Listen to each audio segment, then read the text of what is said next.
নমস্কার বন্ধুরা, বাংলার ইনভেস্টর ইউটিউব চ্যানেলে আপনাদের সকলকে স্বাগত জানাই। আজ ভোরবেলায় এই ব্রেকিং নিউজ চলে এসেছিল যে ইন্ডিয়ান আর্মি পাকিস্তানের যে বিভিন্ন জঙ্গি ঘাঁটি এবং পাকিস্তান অকুপাইড কাশ্মীরের বিভিন্ন জঙ্গি ঘাঁটির উপর একটা আর্মি অপারেশন সফলতার সঙ্গে শেষ করেছে এবং এই যে অপারেশন এর নাম দেওয়া হয়েছে অপারেশন সিন্ধু। এখানে দেখতে পাচ্ছেন মুজাফফরাবাদ, তারপর বাগ, গুলপুর, ভীমবার, কোটলি, তারপর শিয়ালকোট, চাকামরু, মুরিদকে এবং বাহালপুর, এই 9টা জায়গায় এই অপারেশন চালানো হয়েছে। এবং এরপর এখানে দেখতে পাচ্ছেন একটা 51 ইন্ডিয়ান আর্মির যে অফিসিয়াল টুইটার অ্যাকাউন্ট আছে সেখান থেকেই অপারেশন সিন্দুর এই অপারেশনের ঘটনা পাবলিক করা হয়। এইখানে এই যে টাইমিংটা দেখতে পাচ্ছেন 1:51 এটা কিন্তু শেয়ার মার্কেটের হিসাবে একটি গুরুত্বপূর্ণ টাইমিং। কারণ হিসেবে যদি দেখেন আমাদের যে ইন্ডিয়ান মার্কেট সেটা কিভাবে ওপেন হবে সেটা যে ইন্ডেক্স থেকে বোঝা যাচ্ছে সেটা হচ্ছে গিভ নিফটি। গিভ নিফটি কটা থেকে কটা পর্যন্ত খোলা থাকে এখানে দেখতে পাচ্ছেন 6:30 থেকে 3:40 PM, মানে সকালবেলা 6:30 থেকে দুপুরবেলা 3:40 পর্যন্ত খোলা থাকে এবং তারপরে 4:35 থেকে 2:45 পর্যন্ত খোলা থাকে ভোরবেলা। আর অ্যাটাক কটার সময় হয়েছে? অ্যাটাক দেখতে পাচ্ছেন 1:51 বা এর আগে হয়েছে। সুতরাং এর যে প্রভাব সেটা কিন্তু সরাসরি ভাবে গিভ নিফটি তার উপর দেখা গিয়েছিল।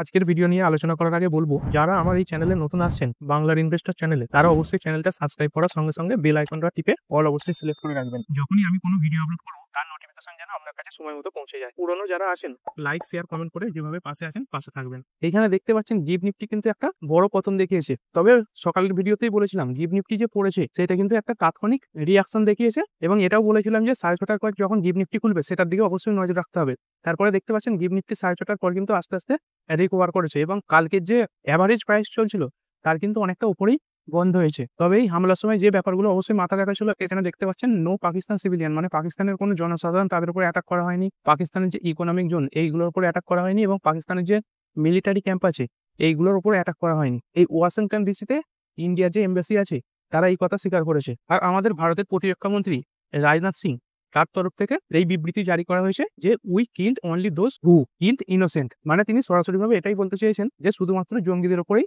এই হামলা চালানো হয়েছে। তবে এর পরবর্তী যে প্রশ্ন সেটা হচ্ছে এই যে যুদ্ধ সেটা কি এইমাত্র শুরু হলো না আপাতত বন্ধ হয়ে গেল? এইখানে দেখতে পাচ্ছেন এনএসির যে অজিত দোভালজি তিনি কিন্তু এটা বলেছেন, India ready to retaliate resolutely if Pakistan escalate tension, মানে ভারতের তরফ থেকে আপাততভাবে কিন্তু এই যে অপারেশন সেটা বন্ধ করে দেওয়া হয়েছে। তবে পাকিস্তান যদি এর পরবর্তী কোনো পদক্ষেপ নেয়, মানে যুদ্ধের কথা ঘোষণা করে বা কোনো ধরনের হামলা চালায়, তাহলে কিন্তু ভারত সম্পূর্ণভাবে তার মোকাবিলা করার জন্য রেডি আছে। এরপরে দেখতে পাচ্ছেন পাকিস্তানের তরফ থেকে বিবৃতি জারি করা হয়েছে যে পাকিস্তান কি বলেছে, ইট উইথ রিটেলিয়েট, মানে পাকিস্তান যে আর্মি এর বিরুদ্ধে যথাযথ ব্যবস্থা নেবে। তারপরে যদি দেখেন পাকিস্তানের যে ডিফেন্স মিনিস্ট্রি আছে খাজওয়া আসিফ, এনার তরফ থেকে আবার বক্তৃতা দেওয়া হয়েছে যে Pakistan ready to back down, মানে পাকিস্তান আর কোনো পদক্ষেপ করবে না if new Delhi backs down, মানে যদি দিল্লির তরফ থেকে আর কোনো প্রতিক্রিয়া না আসে। মানে দেখতেই পাচ্ছেন পাকিস্তানের যে অফিসিয়াল তাদের থেকে কিন্তু বারবার বিভিন্ন ধরনের কথাবার্তা আসছে। একবার বলছে তারা এর বিরুদ্ধে পদক্ষেপ নেবে, তারপর আরেকবার কিন্তু তারা বলছে যে দিল্লি যদি আর কোনো পদক্ষেপ না নেয় তাহলে তারা কিন্তু আপাতত চুপ করে থাকবে। তো সুতরাং এরই প্রভাব কিন্তু যে জিব নিফটি তারপরে দেখা গেছে এখানে দেখতে পাচ্ছেন 6:30 পর একটা বড় রিকভার করে তারপরে কনসলিডেট করছে। এরপরে যদি নিফটি কি দেখতেই পাচ্ছেন, এটা তো বোঝাই যাচ্ছিল যে নিফটি গ্যাপ ডাউন হয়ে ওপেন হবে এবং সেরকমই একটা বড় গ্যাপ ডাউন হয়ে ওপেন হয়েছিল। তারপরে দেখতে পাচ্ছেন আস্তে আস্তে কিন্তু এর আগের দিনের ক্লোজিং প্রাইসের কাছে এসে কনসলিডেট করতে শুরু করে এবং বন্ধের সময় 0.14% বেড়ে বন্ধ হয়েছে। এবং যদি বিএসসি সেন্সেক্স দেখি এটাও 0.13% বেড়ে বন্ধ হয়েছে। তবে এটাই বলা যাচ্ছে যে যুদ্ধের যে প্রভাব সেটা কিন্তু শেয়ার মার্কেটের উপর আপাততভাবে পড়েনি। তবে এর যে প্রভাব সেইটা কি হিসাবে বোঝা যাবে, যদি আজকের দিনে এফআইআই বড় ধরনের বিক্রি করে। কারণ এফআইআই বা বিদেশি যে ইনভেস্টররা আছে তারা এরকম পরিস্থিতিতে কিন্তু কোনো মার্কেটে রিস্ক নিতে চায় না, তারা কিন্তু সেই সব মার্কেট থেকে বেরিয়ে যায়। এর আগের দিনই দেখেছিলেন পেহেলগামে যেদিন জঙ্গি হামলা হয়েছিল সেদিন কিন্তু ভারতীয় মার্কেট অনেক পড়েছিল এবং এফআইআই একটা বড় ধরনের মাল বিক্রি করেছিল। সেই কারণে আজকের দিনে এফআইআই এবং ডিআই এর ডেটা দেখা অত্যন্ত গুরুত্বপূর্ণ জিনিস হবে। আর এখানে দেখতে পাচ্ছেন আজকের দিনে এফআইআই প্রায় 2585 কোটি টাকার মতো শেয়ার কিনেছে। মানে এই খবরের কারণে এফআইআই তাদের যে ডিসিশন সেটা বদলায়নি, তাদের যে কেনাকাটা সেটা জারি রেখেছে এবং ডিআইও আজকের দিনে 2378 কোটি টাকার শেয়ার কেনাকাটা করেছে। এবং এই অ্যাটাকের কারণে দেখতে পাচ্ছেন ইন্ডিয়ান যে রুপি সেটা কিন্তু কিছুটা হলেও দুর্বল হয়েছে। এরপরে হোয়াট নেক্সট, মানে এরপরে কি হতে চলেছে? দেখুন এরপরে যে কি হবে সেটা কিন্তু সম্পূর্ণভাবে পাকিস্তানের উপর নির্ভর করছে।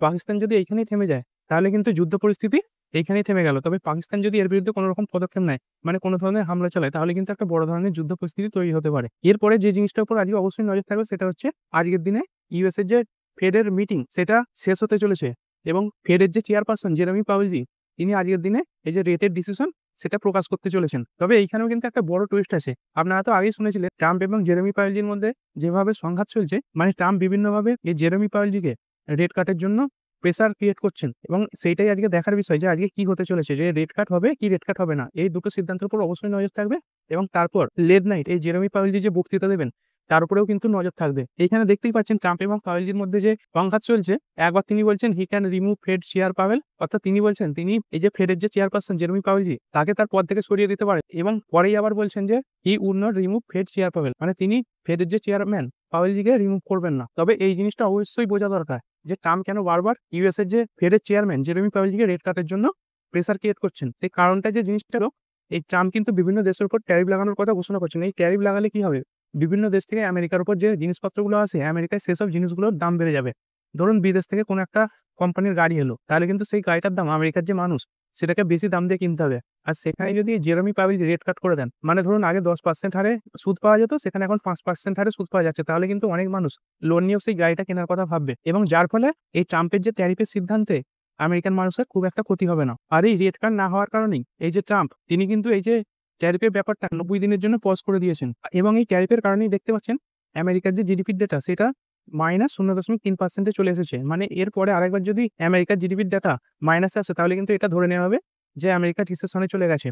আর ট্রাম্প ট্যারিফ ঘোষণার পর যদি জেরেমি পাওয়েল রেট কার্ড না করেন, তাহলে কিন্তু আমেরিকার যে জিডিপি সেটা আরো ভেঙে পড়বে, এবং এই কারণের জন্য দেখতে পাচ্ছেন ইউএস এর যে ডলার ইন্ডেক্স, যেটা কিছুদিন আগে 104 থেকে 105 ডলারের কাছাকাছি ঘোরাঘুরি করছিল, সেটা এই মুহূর্তে 100 নিচে চলে এসেছে। এবং জেরেমি পাওয়েল যদি আজকের দিনে রেট কাট করে দেন, তাহলে কিন্তু এই যে ইউএস এর ডলার ইন্ডেক্স অনেকটাই বেড়ে যাবে, এবং ট্রাম্প যে বিভিন্ন দেশের উপর ট্যারিফ লাগানোর কথা ঘোষণা করেছেন সেই প্রক্রিয়াও অনেক তাড়াতাড়ি তিনি শুরু করে দেবেন।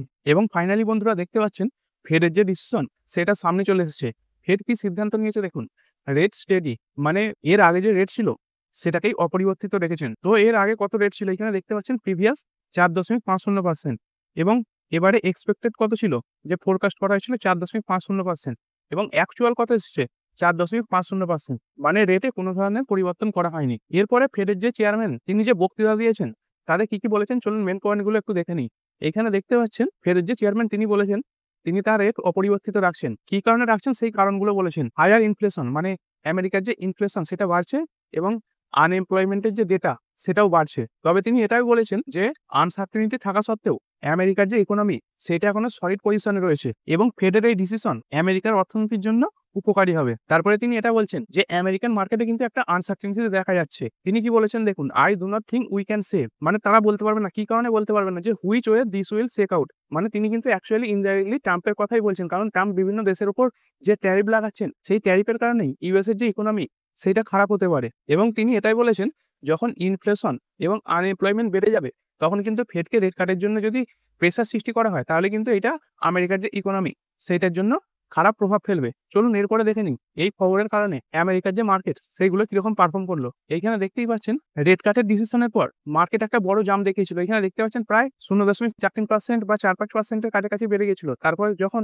ফেডের চেয়ারম্যান জেরেমি পাওয়েল তার বক্তৃতা শুরু করেন, এখানে দেখতে পাচ্ছেন 2টো থেকে তার বক্তৃতা শুরু হয়েছে।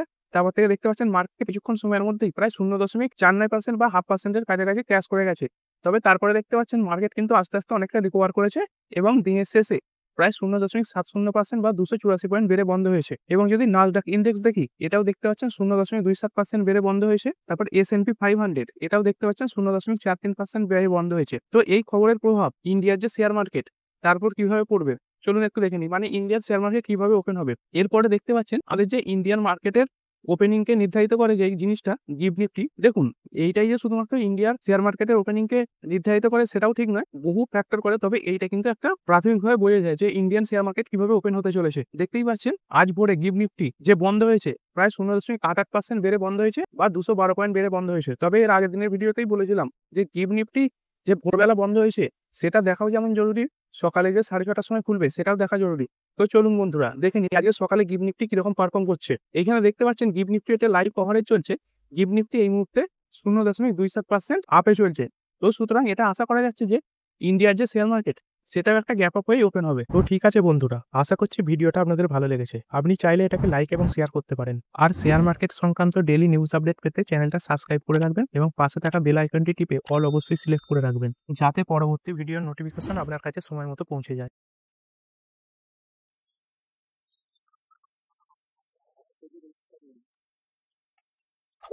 সেল, হোল্ড বা এভারেজ করার কোনো সিদ্ধান্ত নেওয়ার আগে আপনার যে ফাইন্যান্সিয়াল অ্যাডভাইজার আছে তার সঙ্গে অবশ্যই আলোচনা করবেন। দেখা হচ্ছে পরের ভিডিওতে। ধন্যবাদ।